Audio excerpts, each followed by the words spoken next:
I'm going to be candid with you because I'm a candid person. I'm not in a great mood. Um, just normal, I guess you could say like normal adult reasons. Not in a great mood. I don't know. Kind of having some issues with my esteem, I guess you could say. A little bit of an existential crisis or two. Mostly related to reading sheet music. I don't know why I'm so frustrated, but that's not really the point. I mean, that is that is part of being grown up, is that even when you aren't feeling great, you made a promise to people and you have a commitment and you have to do your best. So thank you for the well wishes, syndicates. It means a lot. I'll give it a couple minutes for, I don't expect many people on the stream just because I stream so sparsely now. Um, because I'm working full time and, I it's not even just working full time. It's also the fact that I have other things that I do. I like to spend time with my girlfriend. She's not here this weekend, which is why I'm able to stream. Um, and sometimes even when she is, it's like I could find time to stream, but sometimes I just have other, like a lot of the time I just have other commitments. But I enjoy doing these. I enjoy doing these. I enjoy seeing guys' songs. So enough griping about myself. If everybody is ready to go, we can get started here.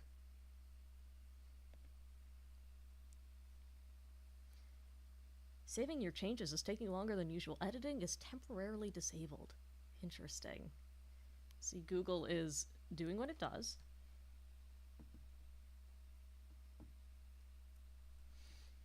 Lavender's not here. If she does, show up, I could go back to it. Like, I don't want to, like, just in case she does show up, I don't want to, like, go over it and then she's like, oh, I missed it. So we can skip ahead. And if that's fine if you have a concert coming up.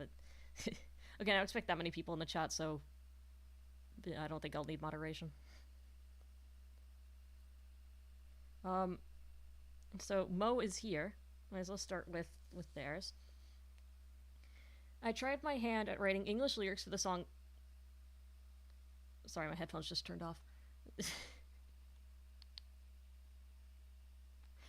I tried my hand at writing English lyrics for the song Sedum by Sincere.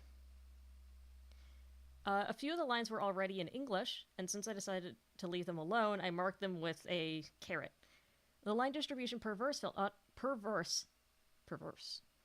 Felt odd to me at times, but that's what it's like in the original, so who am I to change it? Also because maybe I do like embarrassing myself after all, I attach a vocal demo. I don't have the vocal demo that's in the server.